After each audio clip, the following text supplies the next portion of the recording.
so exciting. I wanted to do this my whole life. Like go to a voice actor panel.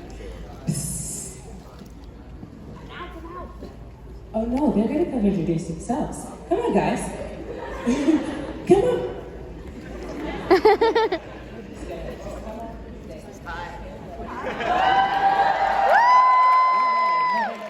See, now I gotta put you guys in a hot fire now. Oh, I don't want to sit in the middle of it. That was my seat. No, that was my seat. Oh no. Great. Okay, guys, so here we go. So, no, we're rolling right into it. Sure. So, I'm gonna let you guys introduce yourselves and let them know who they've been waiting for this whole time. So, Kellen, I'm gonna pick on you. Here we go. Ready? So, introduce yourself. Yeah, so turn around. I'll hold this. Ready? Let's go! You want to swap seats? Hi. Hi. Oh, do you want me to introduce me? Yes. Hi, I'm Kevin. I play Overhaul. Thank you. He doesn't deserve it, and he can't do that himself. But thank you anyway. And yeah, what about you? Hello, I'm Zeno Robinson. I didn't even get to say it. I love you all. Thank you. I play Ox in Thank you. Hi, my name is Quinones, and I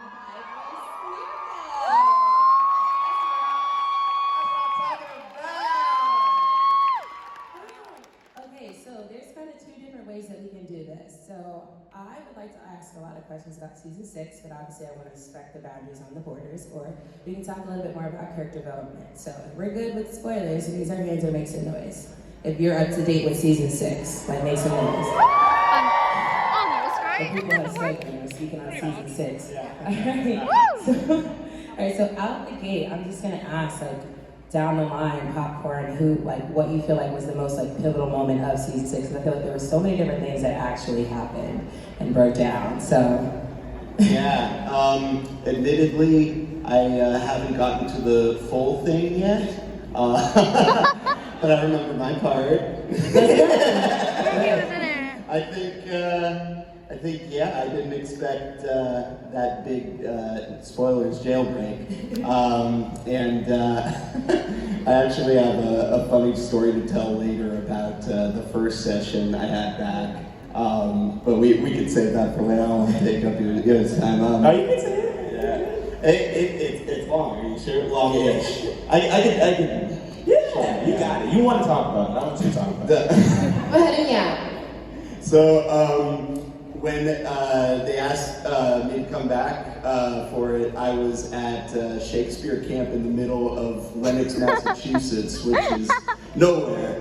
And they were like, hey, do you have like a pro studio near you that we can like record this at? Like, I got like a laptop. Right? So we found this place that's like a church and it has like a music thing. I remember the story. Yeah. And to get there, we drove through like a snowstorm. It was like the snowiest day of the month, and like 2 trees fell down in front of us on the way there. It's 2 separate times. So I don't think God wanted me to do this, but I did. Actually cursed. Actually, yeah. I mean, if anyone was going to be. How many lines did you have? I had 1 line. And 1 grunt. Go be a snowstorm for you guys! That's how dedicated he is to it. And the best part was that we started recording it, and Source Connect, what we used to record from far away, just went out. So Colleen texted me, was like, just do it, and we'll like. Got there, and it didn't work, it still didn't work. You had to drive back. You realize I could have done this from home, but. No, it was a lot of fun though, and it's a story now. Yeah. And we got fresh baked bread while we were out there, so that was nice. Everyone wins. What about you? What was the pivotal point of this 6th season for you?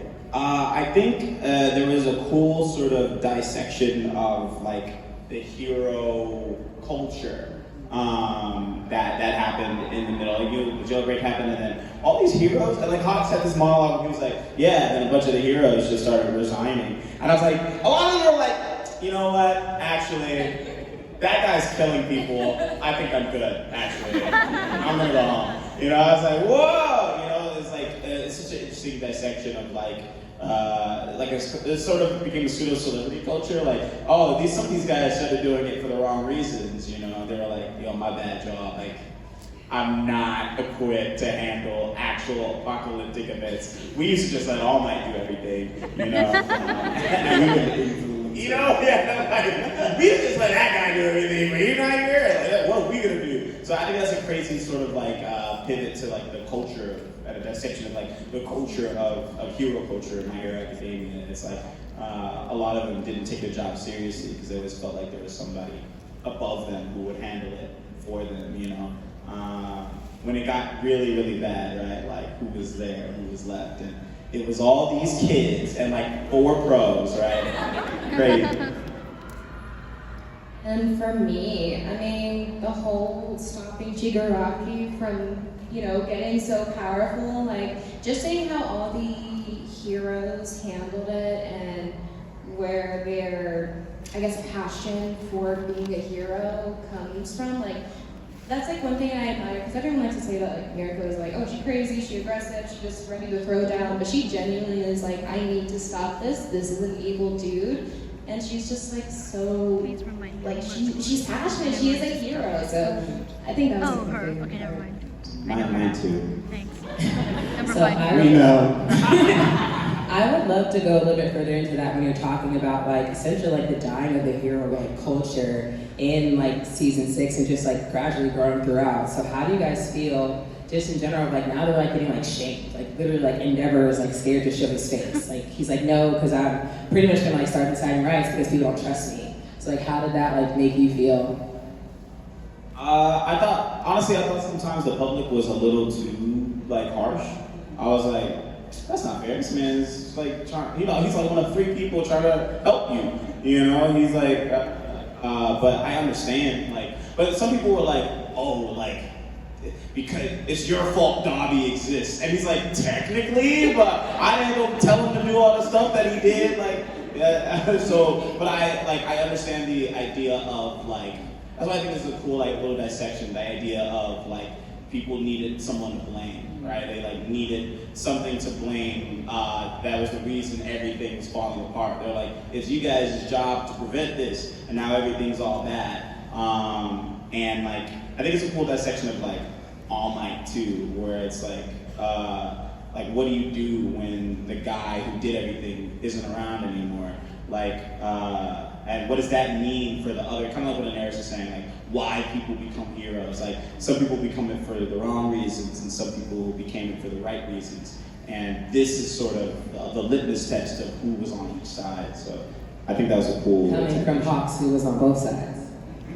You know what? Coming from Hawks who was on both sides. Hawks was on one side, okay? And it's the side that stands on business, okay? The stand on business side. We go for both teams. Hey, go ahead, Anaris. Go ahead. Your response. Yeah. To what? So, like to the hero culture, like I You have 30 seconds. So let's go into the whole Twice and Hawks. Like we're gonna pull it back a little bit further. And the way all of that went down and how it ended, I'm just curious to know, like, do you feel like Hawks did the right thing and essentially like ending him, and did you have Play an hard. empathy for Twice? And that goes for all of you. 100%. Did the right thing. 100%. It's like my job to like feel like that, right? But like, what was the alternative, right? Like, what was the alternative? I gave you like 3 chances, right? I said, stop what you're doing. Don't do this. Turn yourself in. I'll help you. I'll help you rebuild your life. Just stop doing what you're doing. He said no. Then what am I supposed to do? If Hawks didn't do what he did, Twice would have killed way more people, right? He was already in the process of killing another hero when Hawks killed him. So it was like, what we expect him to do at that point? But did it have to be lethal? Yeah. He can clone himself. Yeah. He can, at that point, if I let him, if Hawks lets him live after that, or it does a non-lethal thing, he can clone himself and en masse and go kill slews of other people. Right, and how does Knock that him out or work? Like, you something. can jail one twice. Does the other one have to be tried as well? And then are there Right. have to go Split the through sentences between them. does every clone have to go through due process to be so? Yeah, Yeah, I think violence is the legal answer here. system's broken. Just skip it. You just gotta skip to the end. Yeah, I think it's pretty necessary. I think there was at that point there was no other choice. And I mean, I think Hawks did try to like disarm him like non-lethally in the beginning, and then Dobby showed up, right, and ruined everything. It was Dobby's So if you want to blame anybody, blame Dobby. It's Dobby's fault. It's his fault that I had that. I keep saying I that had- Hawks had to do. That's so crazy. I have to separate myself from. So, just talking about character development, I feel like all of your characters all had their own, I would say, pretty epic moments that literally turned the course of the show. So I would love to hear what you feel like was the most pivotal thing that you think your character did throughout the series. Pivotal, so like most important thing, or like what you think had the most impact, or like shock value. Overhaul did a lot. Overhaul. And I don't really agree with much of it.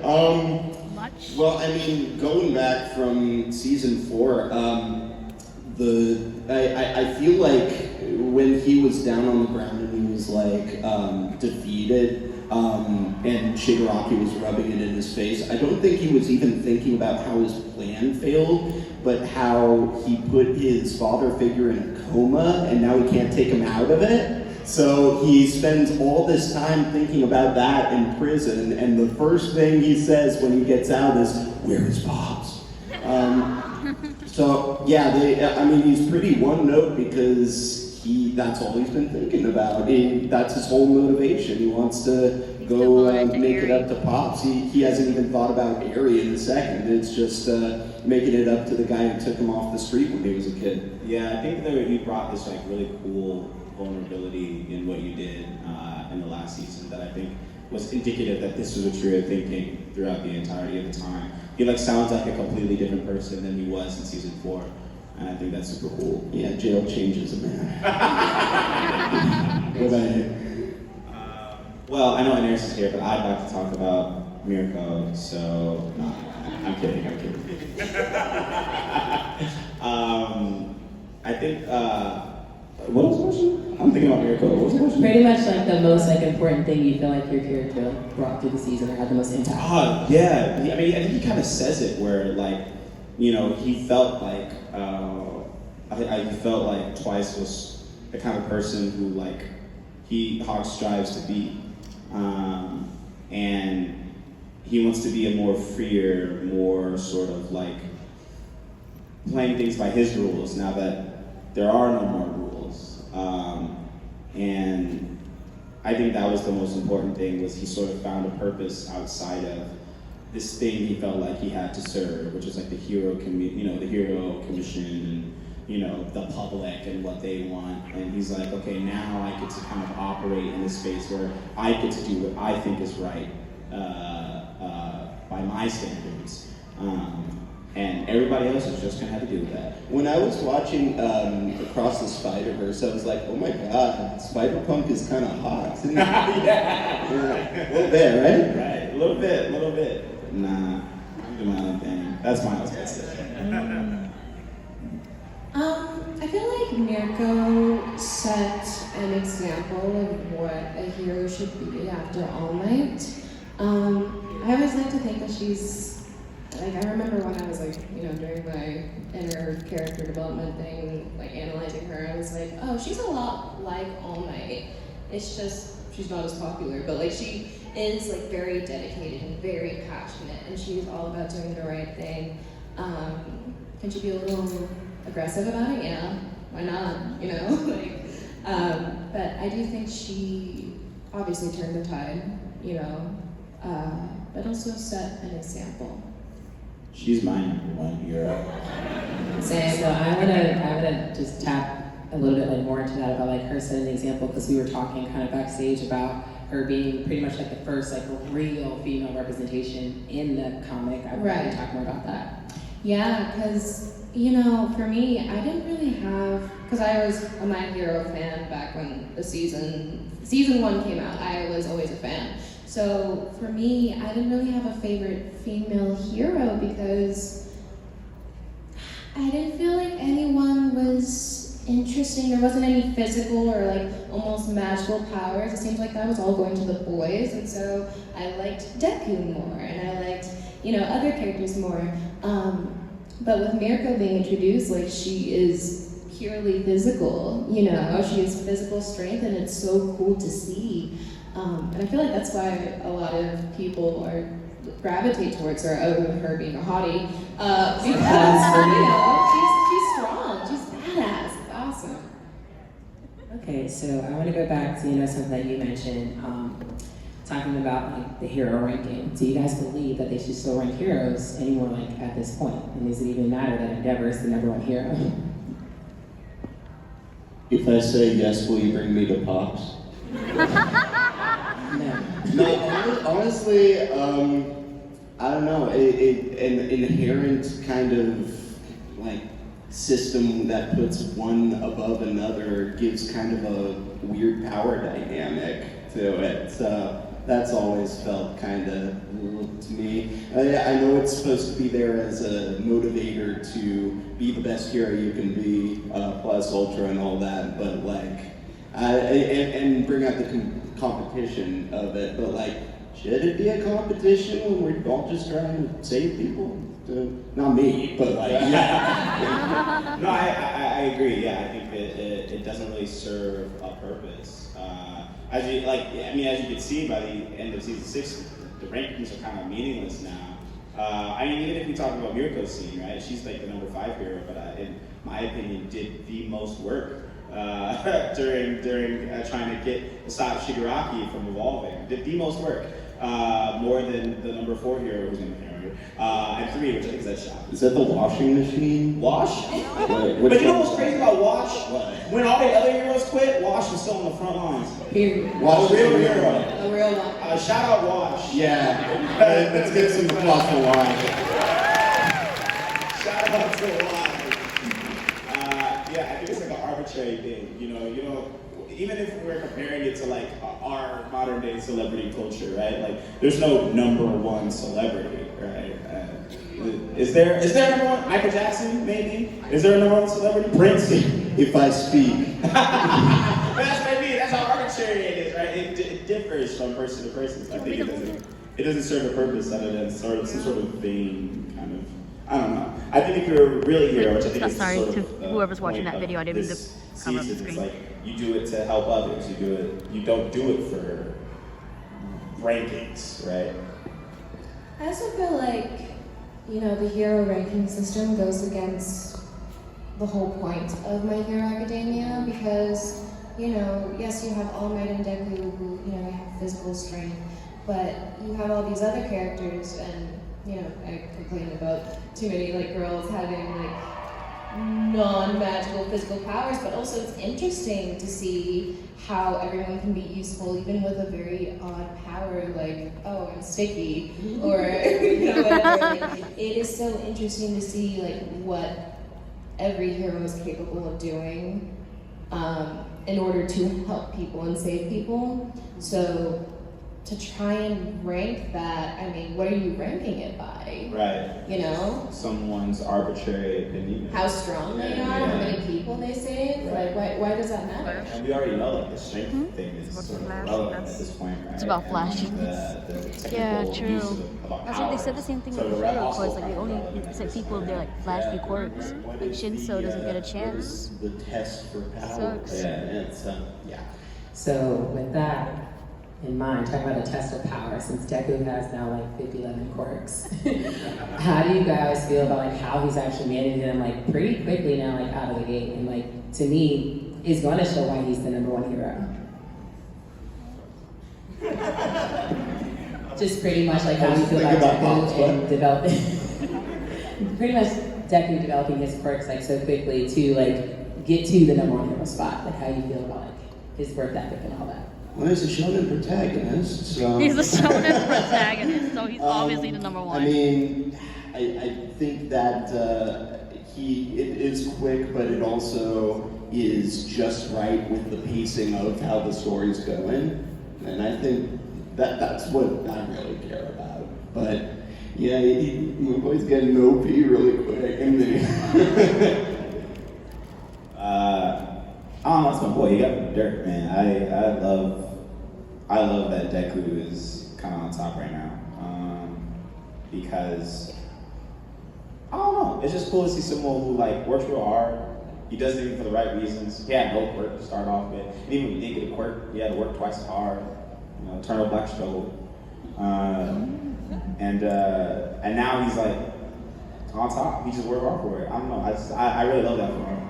He deserves it. And I love that it wasn't like, oh, like now he's like kind of on par with All Might, and he's like doing the thing, right? He was like a vigilante for like a cool minute, right? Like he was like, I'm gonna do everything on myself.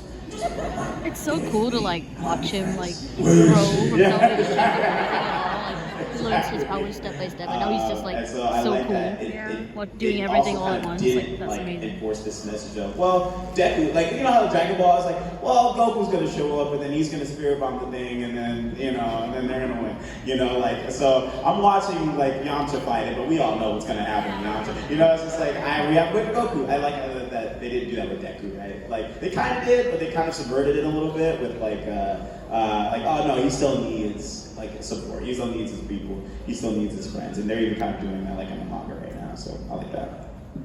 Yeah, definitely seconding that because, I mean, you have, like I'm gonna think of Naruto as an example. Naruto, he starts from nothing, like he struggles to harness his power, but then at the same time he has, a buff, like he is secretly OP. And Deku doesn't have that. Deku, literally, he's just in love with the idea of being a hero, in love with the idea of helping people, and he works towards that and doesn't. Wait, Deku's awesome. Like I still think about episode 1 because it was just such a hook. Like, oh man, this is a good guy. I can't wait to see where he goes. And it's not like he figured it all out in season 1. Like even season 4 and stuff. Like yeah, he went up against Overhaul, but he still wasn't All Might level, and honestly, probably not even Miracle level. Like he's just like still just figuring out what is him. He's realistic. And so the whole process. I like that. But regardless, it's still based on that passion of like, I want to be a hero, I want to help people, and that's the only thing he strives towards. And everything else, like what his main quirk is or whatever, that's secondary. Yeah. So I'm going to ask a bit of a random question because you mentioned Naruto. So My Hero Academia is like one of my favorite anime, and Naruto is my favorite one. And so someone made the comment, they were like, well, they have the same storyline. And I'm like, and when you think about it, they kind of are, but aren't. So I would like to know if you think like My Hero Academia and Naruto are pretty much like the same storyline or similar. There's definitely similarities, but I don't think that Kishimoto gives the same level of care to the other characters that Horikoshi does to the 1A, even the 1B class. Like, there is potential in characters, and I feel like especially in OG Naruto, you saw that like there were so many interesting characters that could do their own thing. Rock Lee was that was a guy, but then you go into Shippuden and it's like, where's all that? Where's everybody else? Yeah, and it all became about Who's this random third guy that?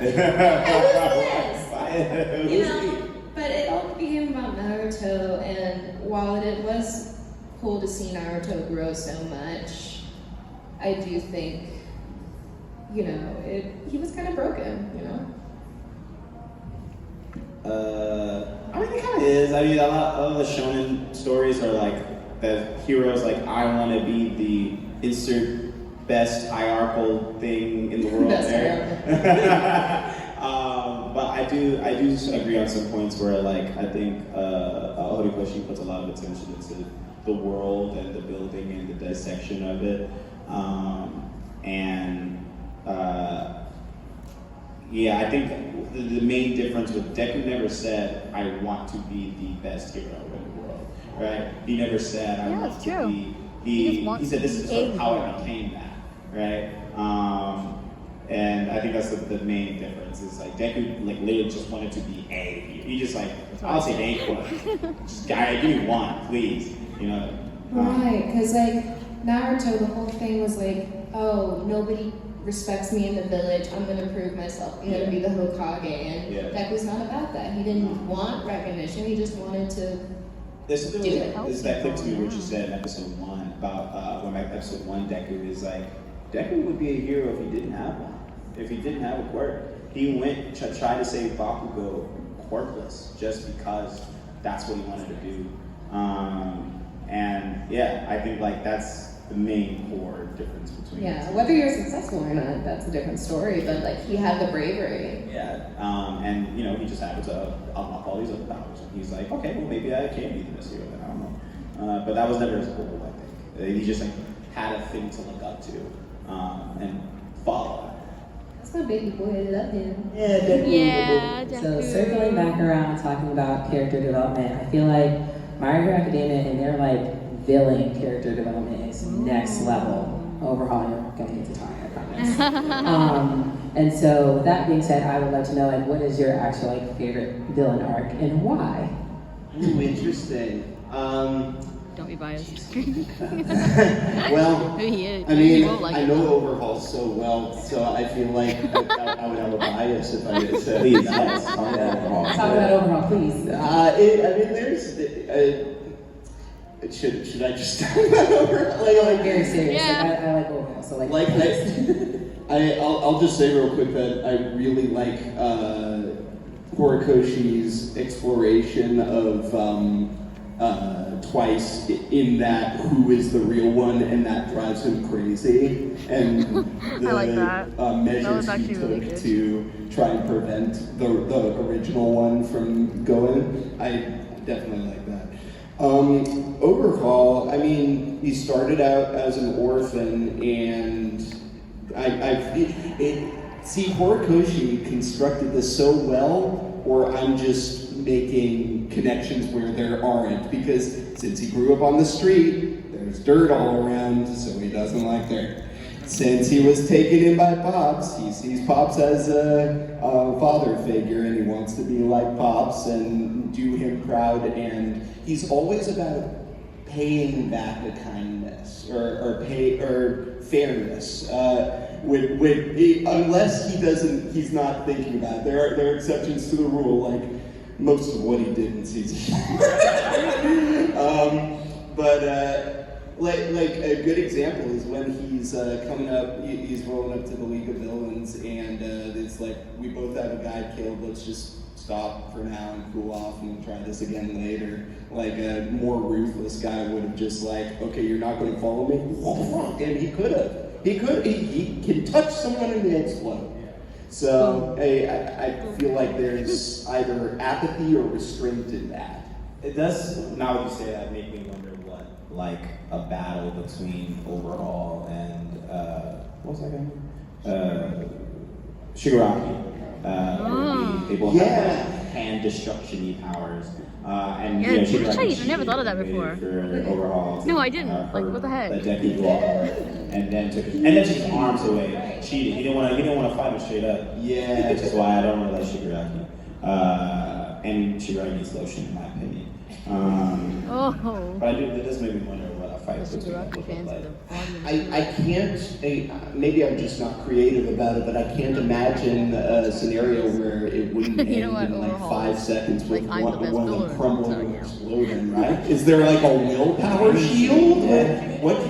Or is it just, I think it would be the equivalent of like the dining room table and he's on one side and someone's on the other and you're like running around and the first one to get tagged loses. I need some death battle. I need them to figure this out.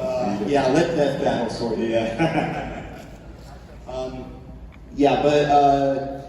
Throughout it, just sort of the one track of he doesn't really care who he needs to use or anything to to pay it back to the boss, and so that overwhelming sense of fairness for the one target keeps him from seeing that he's destroying a bunch of other lives, like Rappa. He just wants to fight. He didn't really want to be a villain. He did, but I just wanted to do this, the rest of it. But he wasn't really trying to be about that gangster life. He was just like trying to do the rest of it. But overall came in and exploded him and revived him until he said yes. It's like ruthless. And all he saw was a means to an end. So I'm hoping so hard that he finally realizes how much of a he's been and apologizes to Aerie and turns over a new leaf and realizes that there's life beyond Pops. Yeah, as thankful as he should be for what Pops did, it drove his whole life so far.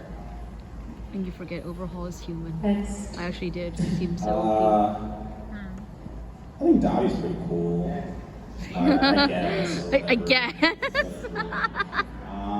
I just think he has a really interesting backstory. Hey, Todoroki, he's saying things we all with kind brother. of knew. I don't care. Yeah, we all kind of knew. Do you want to play But What? getting to like sort of examine the intricacies of it is a Wait, why is your arm fascinating so thing. cold? I love sort of its impact on like the world, but also sort of like Endeavor, right? And like what's his last name? I forget everybody's name today. Shoto, thank you. What's his other name? What? Todoroki! Yeah, Todoroki, and like, I don't know, I really like when it's like, they set this thing up, he set this thing up really early, and it paid off like really late in story, and had this like cool impact on the world. I kind of think the world reacted a little bit, not gonna hold you, but like I feel like we all got it, so I feel like there was somebody in the world who was like, I don't think that, When all you see is linear, you don't even think about that. You just go charging toward the end. But it's a cool examination of like how the past never dies, right? Like, and like, I think it's cool. Like, what's it called? Endeavor's trying to do this whole atonement thing. So I think it's a cool consequence that he has to deal with, and that unfortunately, like Todoroki also has to deal with. Overhaul, and for basically the reasons you said, it was really interesting. It's been so long since I watched that part, but I was like, this is like my favorite villain. The other ones were okay, but this is some good stuff. Yeah, that's how I You ought to felt. offer to him. That's what it's like. Horikoshi, please use him again. Yeah. His story is not done. Well, I was about to spoil some crazy deal. Oh no! I know some of y'all said y'all was okay with it, but I want some of you to figure that one out. So, getting into Stars and Stripes, I just want to know your general thoughts on her. Just general thoughts on her. Them just like waiting for her to come in and be this hero and save everybody. Oh wow! Oh damn! What's that? What part are we on? Where it's still season 6. It's the end of season 6. It's very We watched season early. 7. You know. She like just shows up, right? Yeah, like she's on the Just do plane. anything, I don't know. She has some character just okay. I haven't seen her yet because I'm 4 episodes away. It's American I wanted to American Hero. I see. America. Anyway, yeah. American Hero. I was talking to somebody to save the day. This is the second song, and they're like, for some reason, America just like leave Japan to their own devices, but now they're like, oh, this might affect us. Send our person. Send our person. All the Americans in the audience laugh, including me. You're not American. I don't know. I feel like one I think the time. quota of really strong women I- for me is I all. wanna- Miracles. Here. Really. We already hit it in season 4. Huh? We already hit it in season 4. It was introduced and it's like, that's it. That's it. We don't need any more. That's it. But I heard she's like mad OP, so I'm excited to see what she does. But would she win against Mirko? Dang. I wasn't really. Immediate. I was thinking But I that. hear When you she's told me like about her, I was like, crazy so her and OP. She's like American All Might. Do you think Fairfield could beat All Might? She would win against me. I think she can fade All Might. She's pretty determined. I think he would be surprised by how determined she is. Because if All Might could hardly take down a Nomu at like half straight. Oh yeah, that's season why one. I think she should be number one. And Because she- Endeavor was struggling. Endeavor's not that strong to me. Don't tell Endeavor He's not that. that strong to me. Yeah, she took out 3 of the same Nomu we fought. And it took him Right, it and was Hawks nothing. to take out 1. Yeah, I think she can fade All Might. I think she can fade Stars and Stripes. I just think she is the best hero. I did too. Okay, so we're gonna do like a rapid fire like question. Literally like 5 people. The first 5 who lined up, we're gonna ask some questions. I just ask that you keep them really condensed and short, and maybe even target to a specific person because we've got about 5 or so minutes. So yes, line up. It looks like we've got our 5 so thank you guys for being quick. This is fun. Yeah, Thank times. you. Thank you for being Thank you. Thank an you. amazing question. Hey, quick question. Thank you. All right, ready? Who would you like your characters to interact with if they could interact with someone they haven't yet? Your brother. Okay.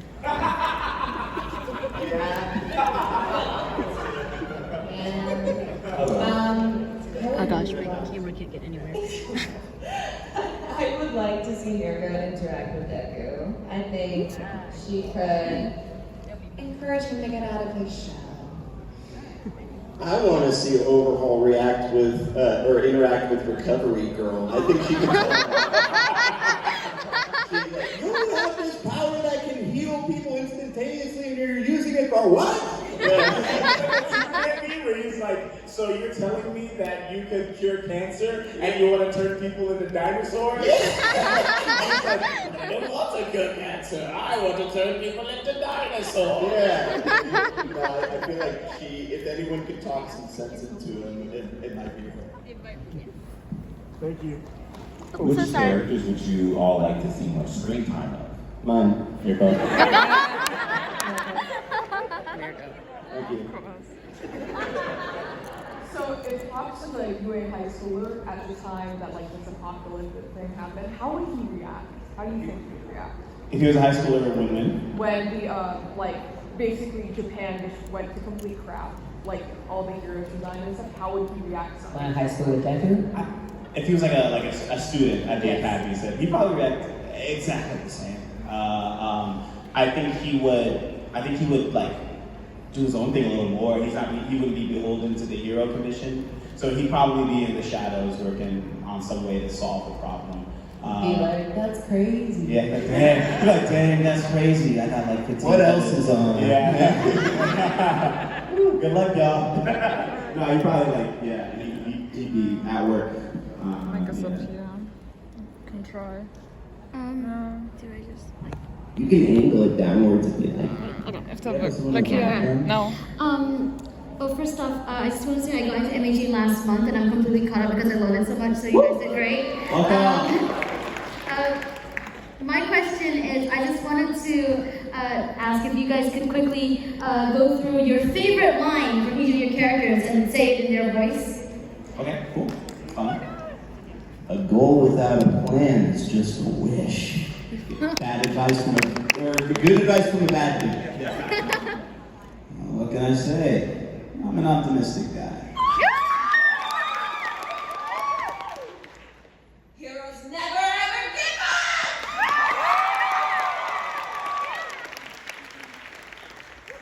Thank you. Thank you.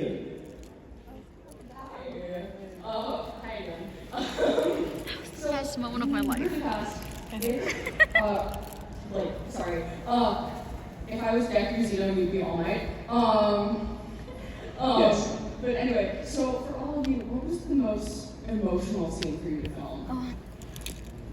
Yeah, probably the end when he was screaming, because in my mind I was like, oh, he messed up bad. Of course he's going to be screaming like that. I had to go deep for that. I had to think about like my relationship with my own dad for that one. So that would definitely take the cake.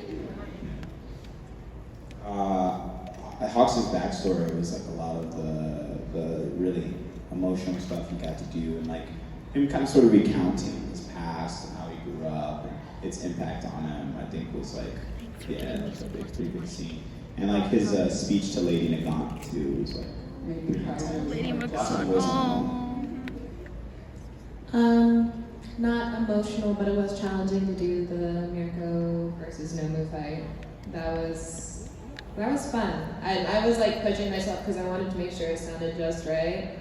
And our director is Colleen Klinkenbeard, who voices Luffy in One Piece, and she does an amazing job. And I was at the top of the session, I was like, "Hey, how do you keep your voice healthy? Like, how do you do what you do?" And she's like, "I just hope for the best." Same. No, and I'm like, well, I guess what I'm doing is working because I also hope for the best. She told me, yeah, I just like down Fisherman's Friend, the cough drops. Yeah. The whole bag. Thank you. Thank you. We got our little ones. Hey. Hello. Who would you think would win, Mirko or Deku? Kick fight. Sorry, Deku. Yeah, Brian's not here. We got Mirko here. So. Mirko wins by elimination. I think just experience alone, she could probably like. He's got tactics, but she's got like stuff that's tried and worked. You know. Mm-hmm. Yeah.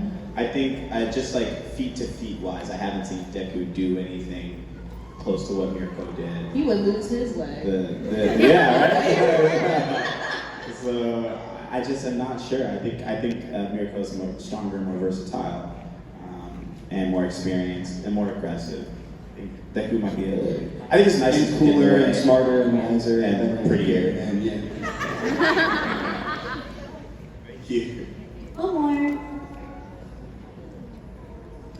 So, why do you start voice acting? Why did we start voice acting? Excellent question. When I was a little kiddo, I was 13 when YouTube was created, everybody. So I started doing animations for that and Newgrounds and stuff, and got a group of friends there, and we would start voicing for each other's things. And I was like, Oh my gosh. So I was doing like musical theater at the time, but it's like, this is cool. I don't need my body, and I can be whatever, you know? So yeah, just the love sort of grew from there. I saw a play as a kid, and I was in art class. Art was my elective at the time. I saw a play, and I went, oh, how do I do that? And then from then I took a program, and I auditioned for a bunch of my agents, and one of them sent me on this audition for this show that would become a show called Ben 10 Alien Force. You're a long here, by the way. I love you. For me, I always love stories and characters and the impact that a story can have on an individual. There's so many stories that are near and dear to my heart. And of course, I always admire the acting that, adds to that, right? And so I wanted to be Hermione Granger when I was a kid. And so Hermione Granger as a kid? You said you wanted to be a what? Hermione Granger. A mighty ranger? Hermione Granger. Hermione Granger from Harry Potter. Okay, Yes, sorry. there we go. And yeah, I used to know like all of those scenes from the Sorcerer's Stone. Like I would recite it and everything, but I was too shy to do theater at all. So then I kind of came across voice acting, and I'm like, oh, this is nice. I can continue being in my little socially anxious bubble and act like I want to, and it was really fun, and it led to, this. Woo! Thank you. Thank you. Round of applause one more time for our guest speakers. Thank you for being appreciated. Guys, for this album, we're looking forward to next. Yeah, we're down at the autograph place, which is like a couple miles from here. Yeah, through a couple tunnels of people. Yeah, you gotta go down a couple sets of stairs, you gotta pay a gnome.